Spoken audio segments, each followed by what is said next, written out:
I spent 7 years believing my son was dead to me, only to find out he was just waiting until he ran out of other people's money. Hello, everyone. Before we dive deeper into this story, take a quick second to drop a comment below and tell me what city or country you are listening from today. It is always amazing to see where you all are tuning in from. Now, let us get back to the night everything changed. My name is Eleanor. I am 65 years old, and I live in a restored historic brownstone in the heart of Boston. My late husband Thomas and I bought this place when it was nothing but crumbling brick and rotting floorboards. We spent 3 decades pouring our blood, our meager savings, and our absolute souls into making it a sanctuary. The heart of this house has always been the kitchen. It is a massive, warm space with exposed brick, a huge butcher block island, and copper pots hanging from an iron rack. It is where I baked my grief away when Thomas passed. It is where I thought I would one day teach my grandchildren how to knead dough. So when my phone started violently buzzing on my nightstand at 2 a.m, on a freezing Tuesday in November, shattering 7 years of absolute silence, I already knew that whatever was on the other end of that line was going to demand a piece of my peace. To understand the gravity of those notifications lighting up my dark bedroom, we have to rewind to 7 years ago. My son Marcus had just married Chloe. Marcus is an architect, a gentle, quiet man who hates conflict more than anything in the world. Chloe was in public relations. She was impeccably dressed, hyper-organized, and possessed a smile that never quite reached her eyes. They were renting a luxury apartment downtown, but their landlord decided to sell the building. They needed a place to crash for 6 months while they looked for a house to buy. I did not hesitate. I cleared out the entire 3rd floor. I painted the walls a soft cream, bought fresh linens, and spent 3 days deep cleaning so they would feel completely at home. The day they moved in, it was pouring rain. Marcus hauled heavy suitcases up the stairs, panting and apologizing for the mess. Chloe walked in holding a single designer tote bag, looking around my antique-filled foyer with an expression you might reserve for a damp basement. She ran her finger along the mahogany banister. "It is very rustic, Eleanor," she murmured, pulling a sanitizing wipe from her purse. "We will definitely need to bring in some air purifiers. The dust in these old places is just so dense." I smiled politely, swallowing the immediate lump of defense in my throat. I told myself she was just stressed from the move. I had spent all afternoon preparing a slow-roasted beef stew, Thomas's favorite, to welcome them. When I called them down for dinner, Chloe walked into my kitchen and visibly recoiled. "Oh, Marcus didn't tell you?" she asked, her voice dripping with artificial sweetness. "We are doing a strict, raw vegan cleanse this month. Meat is just so heavy on the cellular structure. I really cannot be around the smell of it." She turned and walked out. Marcus lingered for a moment, looking at the floor. "Sorry, Mom," he mumbled. "I forgot to mention it."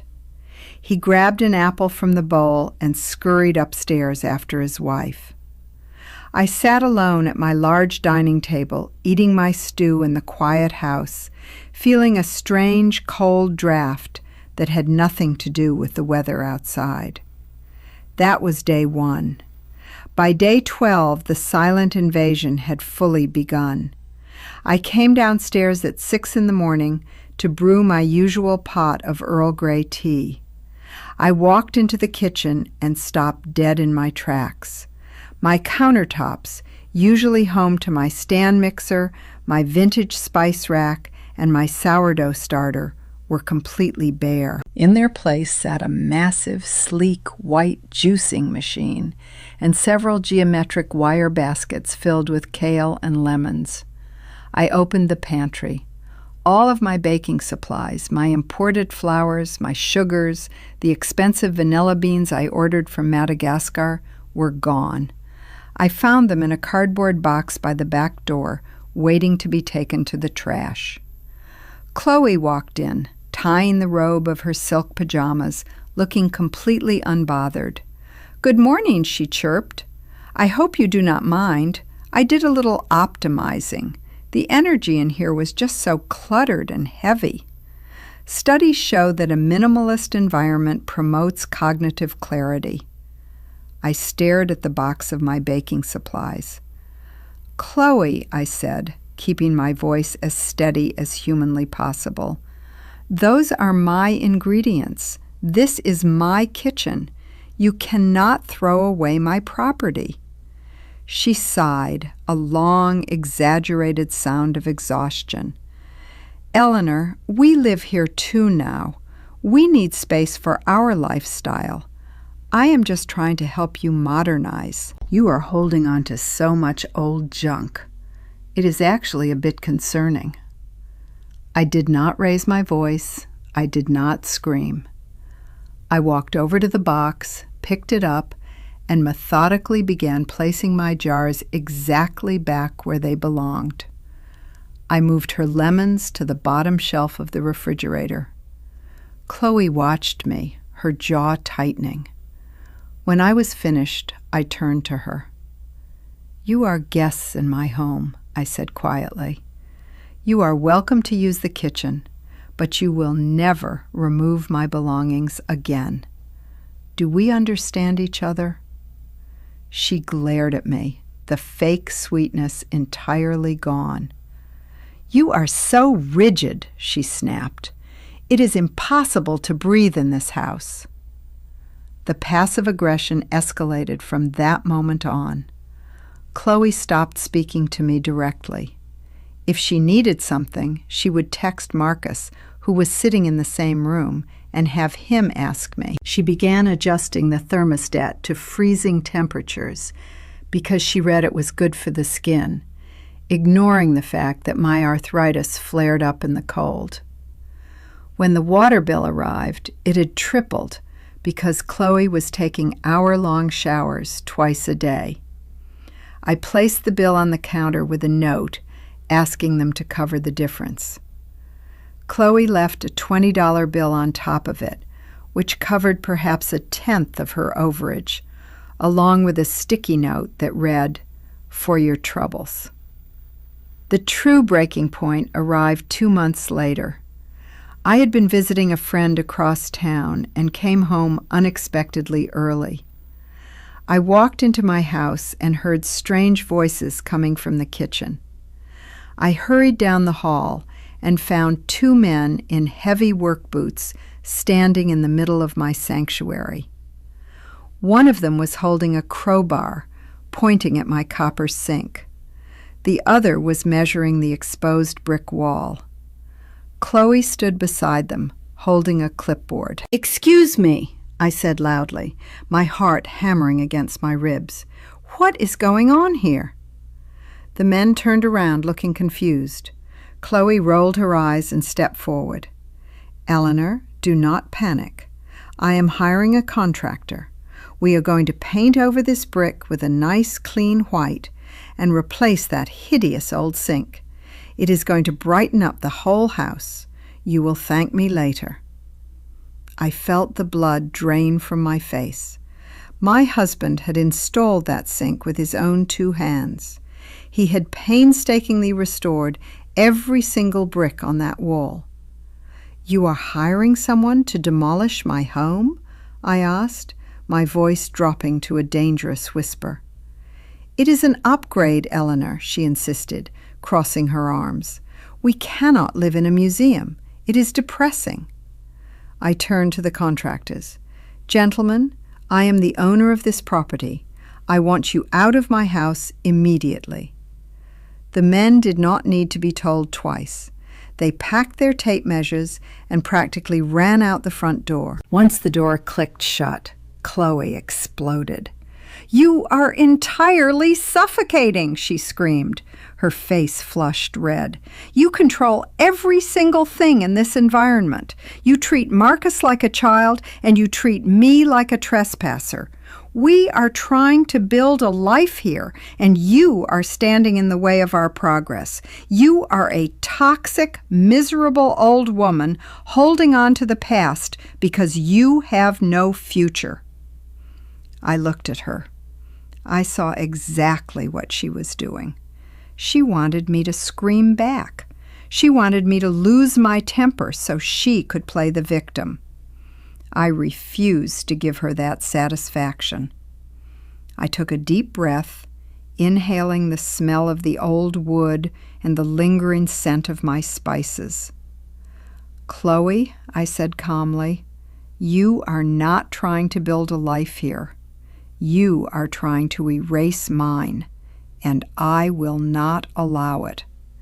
I expect you and Marcus to be out of my house by Sunday evening." Marcus walked through the front door just in time to hear my last sentence. He dropped his briefcase, looking terrified. "Mom, what is going on? Please do not do this." Chloe ran to him, immediately bursting into tears, a miraculous display of instant emotion. "Marcus," she sobbed, burying her face in his chest. "She just kicked us out. She screamed at me in front of the workers. She is impossible. I cannot do this anymore." Marcus looked at me, pleading with his eyes. "Mom, please, just compromise. Can you not just let her make a few changes? She is just trying to feel at home." I looked at my son, the boy I had raised to be strong and kind, and felt a profound wave of sadness. "Compromising on paint colors is one thing, Marcus. Letting someone disrespect me and dismantle my husband's legacy in my own home is another." Sunday evening. That is my final word. They spent the next 3 days packing in absolute silence. On Sunday afternoon, Marcus carried the last box out to their rented moving van. He came back into the kitchen where I was wiping down the counter. He handed me the spare keys. His hands were shaking. "You know, Mom," he said softly, "Chloe says we need space to heal from this toxicity. She says we cannot have you in our lives if you are going to be this controlling." I took the keys and placed them in my pocket.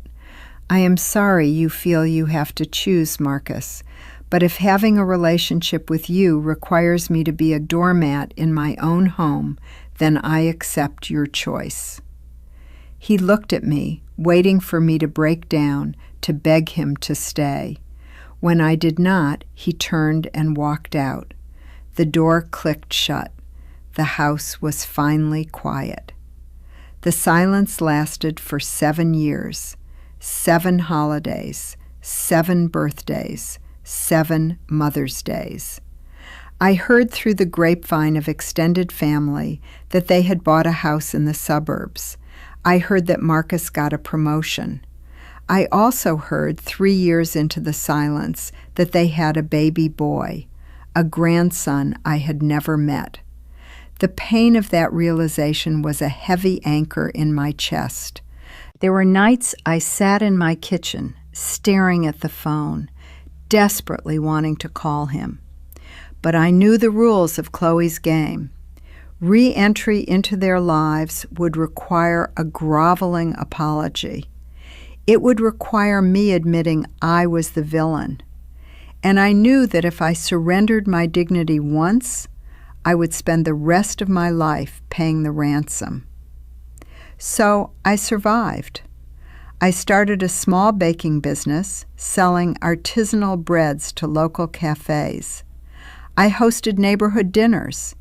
I filled my house with friends, with laughter, and with the smell of fresh yeast. I built a fortress of peace. Which brings me back to that freezing Tuesday night in November. At 2 a.m, my phone started vibrating on the wooden nightstand. I stared at the screen. It was Marcus. I did not answer. It stopped. 30 seconds later, it started again. Then came the text messages, dozens of them firing off in rapid succession, illuminating the dark room. "Mom, please answer. Mom, we are in trouble. Mom, I know it has been a long time, but we need you. Please." Then came the voicemails. By morning, I had 42 missed calls and 15 voicemails. I got out of bed, put on my thick wool robe, and walked down to the quiet kitchen. I made a pot of strong black coffee, sat at the island, and started listening. Marcus sounded panicked, breathless. "Mom, please pick up." Chloe's voice appeared on the 5th message. Her tone was completely different from the arrogant woman who had walked out of my house. "Eleanor, please. We have nowhere else to go. We need your help." I listened to every single message. The pieces of their disaster slowly formed a clear picture. Marcus's architecture firm had downsized abruptly, letting him go 6 months ago. Chloe had tried to maintain their lavish lifestyle on credit cards, refusing to downgrade her image. They had missed mortgage payments. The bank had foreclosed on their house. They were currently sitting in their car in a shopping mall parking lot with my 4-year-old grandson, entirely out of options. They were not calling to apologize. They were not calling because they missed me. They were calling because I was the only person left who owned a warm house with an empty floor. I sat there as the sun slowly rose, casting long shadows across my brick wall. I felt a deep, instinctive urge to protect my son and my grandson. But I also remembered the cold look in Chloe's eyes when she tried to erase my life. I picked up my phone and dialed Marcus's number. He answered instantly. "Mom, oh my God, Mom, thank you." I let him breathe for a moment before I spoke. "Where are you right now?" I asked, my voice completely devoid of the panic he was exhibiting. "We are at the Target parking lot on Route 9, he choked out, sounding like he was crying. "Mom, it is freezing. Can we come over? Please, just for a few weeks until we figure this out?" I took a sip of my coffee. The bitter taste grounded me. "No, Marcus," I said clearly. "You cannot come over." There was a stunned silence on the line. I heard shuffling, and then Chloe's voice was in my ear, hysterical and sharp. "Eleanor, you cannot be serious. We have a child in the car. Your grandson is freezing. Are you really going to punish a child because of a grudge?" I did not raise my voice. I did not let her panic infect me. "I am not punishing anyone, Chloe," I replied smoothly. "But you will not cross the threshold of my home. You burned that bridge to the ground 7 years ago, and I have no intention of letting you rebuild it in my kitchen. However, I will not let my grandson sleep in a car." "What does that mean?" Marcus asked, jumping back on the phone. "There is a residential hotel complex 2 miles from where you are," I said, pulling up my tablet. "It has a kitchenette and 2 beds.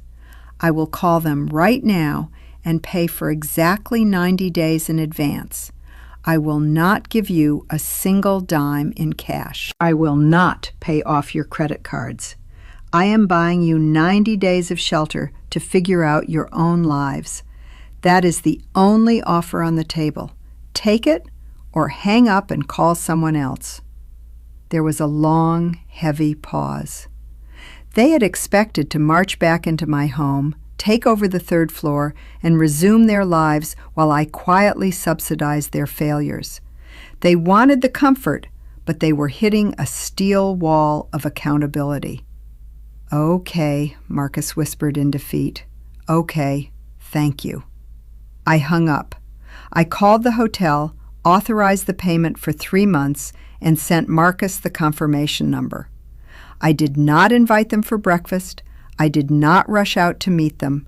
I showered, got dressed, and began mixing dough for my morning bakery deliveries. I let them sit in the reality of their choices. I waited a full week before I visited. The residential hotel was clean, but it was sterile and small, smelling faintly of institutional carpet cleaner. When Marcus opened the door, the exhaustion on his face was profound. He looked 10 years older. Chloe was sitting at the tiny laminate table, staring at a laptop, looking thoroughly miserable. Sitting on the floor, playing with a plastic truck, was a little boy with Thomas's dark hair, my grandson, Leo. I knelt down, offering Leo a small wooden train I had bought.